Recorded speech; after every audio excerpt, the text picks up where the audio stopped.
Dès la prise de son pouvoir, Félix Tshisekedi avait une vision de loin, celle de rétablir les contacts du Congo avec le monde, contacts qui a été coupé pendant plusieurs années du règne de son prédécesseur. Cette approche diplomatique l'avait conduit dans plusieurs pays, en Europe, en Amérique, en Asie comme en Afrique. Le projet était ambitieux, mais les ennemis de la République, recrutés parmi ses détracteurs, en étaient arrivés à le surnommer le Christophe Colomb africain. Dans une vidéo qui a circulé dans les réseaux sociaux, on l'a accusé faussement d'avoir gaspillé 50 millions de dollars américains. Acte 3. Félix Antoine le Christophe Colomb africain. Il a découvert l'Amérique, l'Angleterre, la France et plusieurs pays africains au terme des voyages onéreux. Des déplacements à l'étranger qui ont coûté au trésor public 50 millions de dollars. Où sont les investisseurs promis? Que dalle! Aucune entreprise créée jusque-là. Promesse sur promesse. L'acte 3 de cet élément vient d'être contredit. C'est lui, surnommé Christophe Colomb africain, n'a été que le Moïse de la RDC. Déjà, des investisseurs allemands sont annoncés à la 43e réunion du Conseil des ministres. Arrivée de la délégation allemande en République démocratique du Congo en vue de l'implémentation des suites de la visite du chef de l'État à Berlin.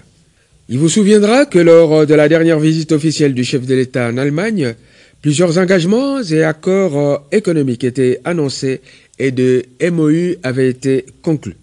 Dans cette perspective, la délégation allemande arrive déjà ce week-end pour des entretiens avec des officiels congolais. Le président de la République a demandé aux membres du gouvernement concernés de leur réserver l'accueil chaleureux et de collaborer pleinement avec eux pour la réussite de cette mission économique en République démocratique du Congo. Il s'agit donc des retombées de ces voyages en Europe, particulièrement en Allemagne. Ces investisseurs allemands apportent un investissement de 50 milliards d'euros, 1000 fois plus que les montants déclarés dépensés dans les voyages. 50 milliards d'investissements pour la création d'1 million d'emplois dans différents domaines. La bonne nouvelle est que les Congolais auront la possibilité d'être des actionnaires dans quelque part avec une main-d'œuvre essentiellement congolaise. C'est du concret.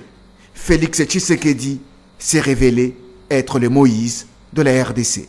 Qui sont en réalité ces investisseurs?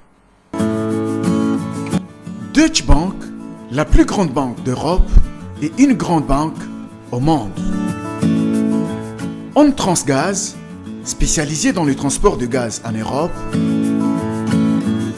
VNG AG, fournisseur de gaz en Europe. Voité Hydro, producteur des équipements pour centrales hydroélectriques. HPC AG, spécialisé dans la planification des usines chimiques. CMS AG, spécialisé dans la construction des équipements. L'Inde AG, spécialisé dans la production de l'hydrogène. TSK, spécialisé dans la construction. Et les entreprises chinoises, spécialisées dans le génie civil.